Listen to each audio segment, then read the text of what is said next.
ये टुनटुनी अगर बगीचे में मेरे से पहले पहुंच गई तो फल लेकर मंडी चली जाएगी। फिर सब पक्षी इसी से फल खरीदेंगे। मुझे इसे किसी भी तरह रोकना होगा। हाँ, ये तरीका सही रहेगा। कोई है? कोई मेरी मदद करो। तभी टुनटुनी चिड़िया वहाँ आती है। क्या हुआ कालू भैया, आप चिल्ला क्यों रही हो? देखो ना टुनटुनी, मेरा बैल भाग गया है और मैं अपनी बैलगाड़ी छोड़ के उसके पीछे नहीं जा सकता। मेरी मदद कर दो, मेरे बैल को वापस ले आओ। तुम्हारा बहुत एहसान होगा मेरे ऊपर। हाँ हाँ कालू भैया, क्यों नहीं। मैं तो चला बगीचे से फल लेने। अब देखता हूँ कौन खरीदता है इस टुनटुनी से फल।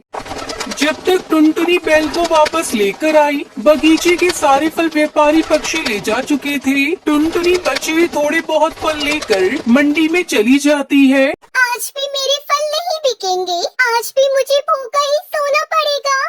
टुनटुनी रोती रोती वहाँ से चली गई और नदी के किनारे एक पेड़ के नीचे बैठ के जोर जोरों से रोने लगी।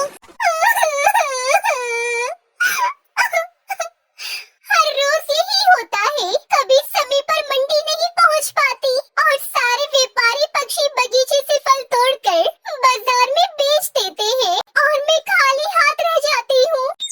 टुनटुनी, अरे ओ टुनटुनी। अचानक से आवाज सुनकर टुनटुनी चिड़िया चौंक गई और जैसे उसने पीछे मुड़कर देखा तो वो डर गई, क्योंकि उससे वही पेड़ बात कर रहा था जिसके नीचे वो बैठी थी। डरो मत टुनटुनी। तुम बोल कैसे सकते हो? तुम तो एक पेड़ हो ना। मैं एक जादुई पेड़ हूँ और मैं तुम्हारी मदद करना चाहता हूँ। मैं तुम्हारी परेशानी जानता हूँ कि कैसे तुम्हें व्यापारी पक्षी बगीचे में पहुँचने से रोकते हैं। वो तुम्हारी मदद करने के स्वभाव का गलत फायदा उठाते हैं, इसलिए मैं तुम्हारी मदद करूँगा। मदद? पर कैसे करोगे तुम मेरी मदद? तुम्हें मंडी में बेचने के लिए फल चाहिए थे ना? मैं तुम्हें फल की जगह एक ऐसी चीज दूंगा जिसे खाकर पक्षी दीवाने हो जाएंगे।